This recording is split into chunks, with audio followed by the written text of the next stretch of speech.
Bonjour et bienvenue dans cette vidéo qui va vous parler du projet WinCity. Donc WinCity est un projet révolutionnaire qui allie le monde de l'immobilier, qui est déjà un monde passionnant, avec le monde des NFT, de la blockchain et des crypto-monnaies, qui est encore plus passionnant. Donc c'est vraiment un projet incroyable. Donc le but du projet, c'est de tokeniser l'immobilier via les NFT. Comme vous pouvez voir actuellement à l'écran, il y a des magnifiques NFT qui représentent un bien réel à Paris. Donc il y aura d'autres biens par la suite qui seront proposés par WinCity. Donc le principe est assez simple, vous achetez une NFT sur la plateforme, vous pouvez voir les prix ici en fonction de la rareté, et puis vous devenez propriétaire d'une partie du loyer du bien, donc du locataire qui est dans le bien réel, qui se situe rue de la Grande Chaumière à Paris. Et donc ça c'est vraiment le principe de base de WinCity, mais dans cette vidéo, moi je vais m'axer plus sur la partie Play to Earn, parce que oui, WinCity lance un Play to Earn et le jeu sortira fin septembre, et ils ont déjà préparé un white paper, et c'est surtout sur ce white paper là que je vais vous parler aujourd'hui dans cette vidéo. Donc allons directement sur le white paper. Nous voilà sur le white paper. Donc ce white paper explique tout le fonctionnement du jeu. Je vais un petit peu vous les résumer, vous les expliquer dans cette vidéo, pour que vous puissiez comprendre facilement à quoi ressemblera le jeu et comment déjà s'y préparer au mieux pour avoir un maximum de récompenses une fois qu'il sera sorti. Donc cette première page concerne plutôt le projet de base, celui que je vous ai déjà parlé, avec les NFT liés à des biens réels qui sont disponibles sur leur site internet, comme je vous l'ai dit juste avant, celui que je vous ai montré. Donc cette page-là n'est pas le sujet de la vidéo de ce jour. Donc on va directement passer à la page suivante, qui est celle qui concerne la collection History, puisque la collection History est la collection qui permet d'avoir une porte d'entrée dans ce jeu Play to Earn, ce jeu dont on a hâte qu'il sorte, qui est prévu pour fin septembre. Donc pour commencer, comment on y entre, donc c'est d'avoir des cartes History. Donc ces cartes History qui ressemblent à ceci. Ça c'est l'exemple d'une carte historique, c'est juste pour vous montrer déjà un aperçu. Je viendrai plus en détail après sur la carte elle-même. C'est également une NFT, donc que vous pouvez avoir de plusieurs manières possibles. Je verrai différentes manières de l'obtenir juste après. Comme je vous l'ai dit, elles vous permettent de participer au jeu Future Play to Earn de WinCity. Donc je viendrai plus en détail là-dessus après. Elle vous permet également d'être invité à tous les événements organisés par WinCity, d'être whitelist pour les prochains biens, les prochains NFT liés à des biens réels comme on les avait juste avant. Donc, whitelist, ça signifie simplement que vous y aurez un accès avant tout le monde, que vous aurez une autorisation à les minter avant les autres. Et puis ça vous permettra aussi d'avoir un impact de décision, un pouvoir de décision au sein de l'entreprise. Donc parmi toutes les personnes qui ont des cartes History, ils pourront participer au vote de décision. Par exemple, dernièrement, on a pu voter sur est-ce que les développeurs du jeu doivent s'orienter plus sur une première version sur mobile ou sur ordinateur. C'est la communauté qui a pu le décider, la communauté qui possédait des cartes History. Donc ça vous donne un peu la main à la communauté sur le choix, les décisions à prendre au sein du projet.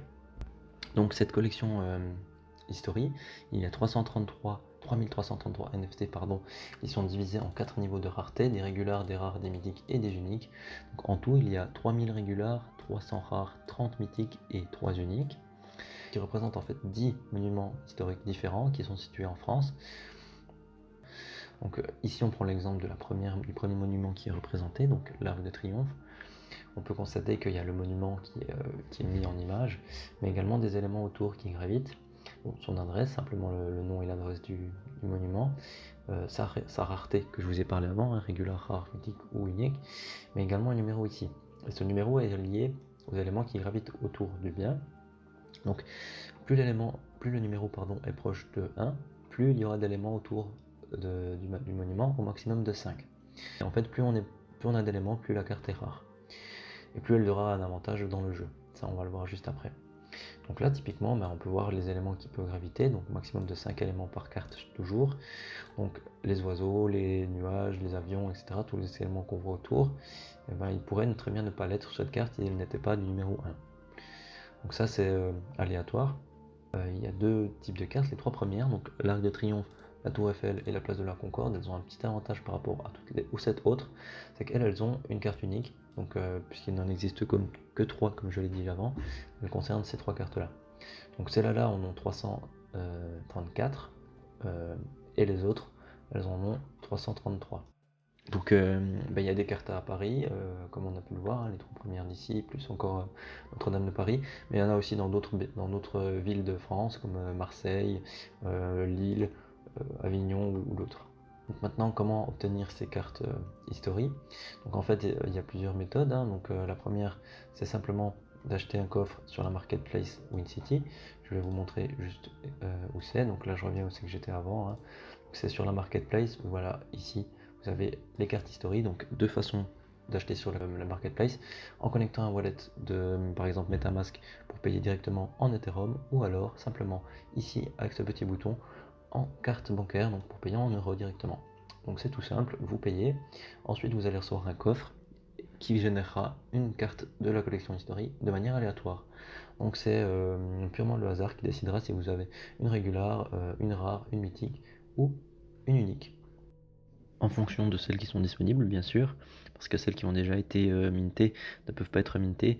Donc si vous savez qu'il y a déjà 3 heureux qui ont minté les cartes uniques, bah vous savez que vous n'avez plus de chance de pouvoir obtenir une carte unique, malgré que ça soit généré de manière aléatoire. Enfin, c'est forcément parmi ceux qui restent, donc qui n'ont pas encore été mintés. Donc la deuxième façon d'acheter, c'est de directement l'acheter en peer-to-peer, donc sur le marché secondaire sur OpenSea. Je vais également vous montrer la collection juste ici. Donc là je suis sur la collection WinCity. Vous avez ici les personnes qui en ont acquis et qui souhaitent les revendre. Donc vous pouvez directement l'acheter auprès de personnes qui souhaitent les revendre, ou directement faire des propositions aux personnes qui les possèdent pour pouvoir leur racheter si vous en voulez une spécifique. Donc il y a encore 2 autres façons d'en obtenir, soit directement une fois que le jeu sera sorti, des récompenses in-game, ou alors si vous étiez un possédeur de cartes Paris Grande Chaumière, donc ce que je vous ai parlé au tout début de la vidéo, ben, vous avez déjà droit à un free mint, donc à un coffre gratuit qui contient une NFT History. Concernant les pourcentages de chances d'obtenir une carte, donc une fois que vous l'avez minté, hein, donc sur le marketplace, vous avez 90% de chance d'avoir une régulière, 9 d'avoir une rare, 0,9 d'avoir une mythique et 0,1% de chance d'avoir une unique. Donc, par rapport au free mint, si vous étiez possédeur d'une carte Paris Grande Chaumière, forcément plus vous aviez une carte qui coûte cher et qui est rare, plus vous avez droit à un plus grand nombre de free mint, donc de cartes History offertes. Maintenant qu'on sait comment obtenir des cartes, voyons un petit peu quelles sont les règles du jeu, comment utiliser ces cartes History. Donc le jeu, il faut le voir un petit peu comme un plateau de Monopoly, sur lequel vous pourrez poser à des slots, hein, des emplacements auxquels vous pourrez poser vos monuments, donc les cartes historiques que vous avez en fait, et vous pourrez les poser sur le plateau. Et ensuite, sur le plateau, il y aura des visiteurs, des piétons, qui vont popper, qui vont apparaître, et qui vont se déplacer devant les monuments, et qui auront un certain pourcentage de chance d'entrer dans les monuments. Et vous, votre but, c'est que les piétons y rentrent dans vos monuments, parce que chaque fois que un piéton va entrer dans votre monument, vous allez gagner un WinCoin, qui est la monnaie du jeu, donc qui n'est pas adossée au marché des crypto-monnaies, hein, qui est simplement une monnaie in-game. Mais cette monnaie de WinCoin vous permettra de vous développer dans le jeu, de faire des améliorations, d'acheter de nouveaux emplacements, etc. pour augmenter le nombre de WinCoin que vous gagnez, ainsi de suite, se développer. Et forcément, il y aura un système de ladder, et les premiers du ladder recevront des récompenses en ETH ou autres. Donc pour rentrer un peu plus dans le détail par rapport au système de piétons, et ça passe pas de manière au hasard, hein, c'est lié à ce qui se passe réellement sur le terrain. Donc grâce à des partenariats avec des sociétés de télécommunications, WinCity est capable de savoir le nombre exact de personnes qui passent devant chaque monument, et que c'est pratique pour pouvoir établir une stratégie, parce que vous vous dites, si ce monument là il est beaucoup visité, j'aurai plus de chances que les gens y entrent. Donc c'est un ratio de 100 pour 1, donc si 100 personnes par exemple passent devant la Tour Eiffel, et vous aurez sur le plateau dans le jeu WinCity une personne qui passera devant la Tour Eiffel. Donc voilà, il y a des piétons différents aussi, hein, comme vous pouvez le voir ici. Donc ils ont tous le même pourcentage de taux d'apparition, donc de chances qu'ils apparaissent sur le plateau. Mais par contre, ils n'ont pas le même pourcentage de chances d'entrer dans votre monument.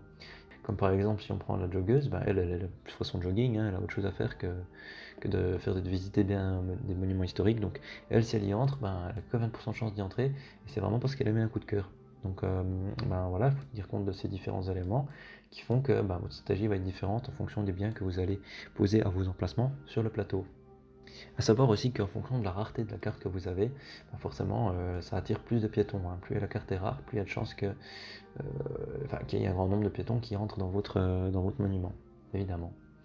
Donc il y a aussi un système de leveling, donc de montée en niveau, et ça c'est lié à ce que je vous disais, la deuxième rareté de la carte, hein, donc le numéro et les éléments qui gravitent autour. Si vous allez voir sur OpenSea, vous pourrez voir les éléments ici, hein, donc vous pouvez voir, il y a marqué quel élément est là, quel élément est là pas. Et ces éléments-là, si, en fonction du nombre qu'elle en a, ça sera le nombre de niveaux qu'elle pourra être améliorée. Si elle a 5 éléments, donc le maximum, elle pourra évoluer 5 fois, donc passer du niveau 1 au niveau 5. Et plus elle monte de niveau, plus la carte devient attractive, plus elle attire des piétons. Donc d'où l'avantage d'avoir une carte qui est proche du niveau 1 afin de pouvoir l'augmenter en niveau et d'avoir une meilleure attractivité de la carte. Donc maintenant on passe aux emplacements. Donc concernant les emplacements, chaque joueur commencera avec 3 emplacements pour commencer, donc pour placer 3 monuments. Et après, grâce aux wincoins qu'ils vont gagner grâce aux visiteurs qui entrent dans leur monument, ils pourront en acheter plusieurs. Plus d'emplacements jusqu'à en avoir 8 maximum. Donc les wincoins, comme on l'a vu, vous serviront à améliorer vos cartes, à acheter de nouveaux emplacements. Et puis vous pourrez aussi les utiliser pour détruire un emplacement. Si par exemple vous avez mis un monument à un endroit mais que vous souhaitez changer, puisque vous êtes rendu compte que c'était peut-être pas la meilleure stratégie ou des choses comme ça, vous pourrez dépenser 100 wincoins pour remplacer, si vous voulez, un monument par un autre à un endroit que vous avez placé sur le plateau. Donc ça permet une plus grande flexibilité dans la gestion du board. D'ailleurs, par rapport au board, il faudra faire attention parce que en fonction de où vous placez les monuments, vous aurez des bonus ou des malus. Par exemple, si vous placez des de la même famille sur le plateau, vous aurez des bonus. Donc par exemple la famille Notre-Dame, comme il y a plusieurs cartes Notre-Dame, de Fourvière, de Paris, de la Garde, vous aurez des bonus. Par exemple la même chose avec la famille des Places, etc., famille de Paris. Mais il faut faire attention parce que vous pouvez aussi avoir des malus si vous mettez deux fois la même carte une à côté de l'autre, ou des cartes de la même famille juste à côté, forcément elles perdront de leur efficacité. Donc il faut faire attention. Voir aussi qu'il faudra récolter les wincoins que vous allez gagner. Donc une fois que vous avez posé par exemple une régular, elle va vous permettre de stocker jusqu'à 90 wincoins, donc en fait 90 visiteurs, et après elle ne pourra plus. Donc ça veut dire qu'il faudra vous connecter au jeu, retirer de l'emplacement si vous voulez les 90 wincoins qui ont été stackés et les mettre dans votre compte en banque in-game. Et après, vous pourrez éventuellement les dépenser dans des améliorations, des nouveaux emplacements, etc. Mais si vous ne venez pas les récolter, la carte ne pourra plus stocker d'argent supplémentaire. Donc vous devez quand même revenir sur le jeu de temps en temps pour récolter les wincoins qui sont stackés sur les cartes. Sinon, il y aura aussi un système de quête journalière, comme vous pouvez le voir ici, qui permet d'obtenir des petites récompenses in-game si vous êtes actif et que vous venez tous les jours faire quelques petites tâches. A savoir que vous commencez la partie avec 100 wincoins dans votre compte en banque et que vous pouvez gagner des ETH en fonction de votre placement dans le ladder. Donc le placement dans le ladder, ça sera en fonction des saisons. Donc il y aura des parties qui durent une semaine et chaque partie vous permet de vous améliorer dans le classement. Et puis je crois qu'une saison c'est 1 mois et demi environ. Et puis à la fin de la saison, les meilleurs placements, les personnes qui sont mieux placées récupèrent plus de récompenses en ETH que ceux qui sont mieux placés, forcément. Donc c'est là que vous allez gagner de l'argent, d'où le principe du play to earn. Maintenant on peut se poser la question, comment eux ils ont fait, qu'est-ce qu'ils ont fait de l'argent qu'on a dépensé, que les investisseurs ont dépensé dans l'achat des cartes historiques, hein. Donc on peut voir ici que la répartition de leur argent, donc c'est plutôt bien réparti. Ils ont d'ailleurs gardé 30% pour des rewards in-game, ce que je trouve très cool de redonner une partie aux joueurs, aux investisseurs, aux personnes qui sont à fond dans le projet. Donc voilà, j'ai un peu fait le tour du jeu, j'espère avoir été clair. Si vous avez des questions, n'hésitez pas à les poser en commentaire, je m'y ferai un plaisir d'y répondre. Et surtout, je vous conseille vraiment, si le projet vous hype, de rejoindre leur Discord. Ils sont vraiment accessibles, disponibles, très sympas, la communauté est ouf. Et puis, quelle que soit votre question ou vos problèmes, ils seront là pour vous aider, pour vous y répondre à vos questions, vos interrogations. Donc vraiment, le Discord, un endroit génial, donc allez-y. Et puis n'hésitez pas aussi à consulter leur site internet, comme je vous l'ai montré juste avant. Il y a plein d'informations qui sont très bien. Et puis c'est aussi là la porte d'entrée pour acheter votre première carte History afin de rentrer dans l'aventure Win City. J'espère que cette vidéo vous a plu. Je vous souhaite une excellente journée et à bientôt.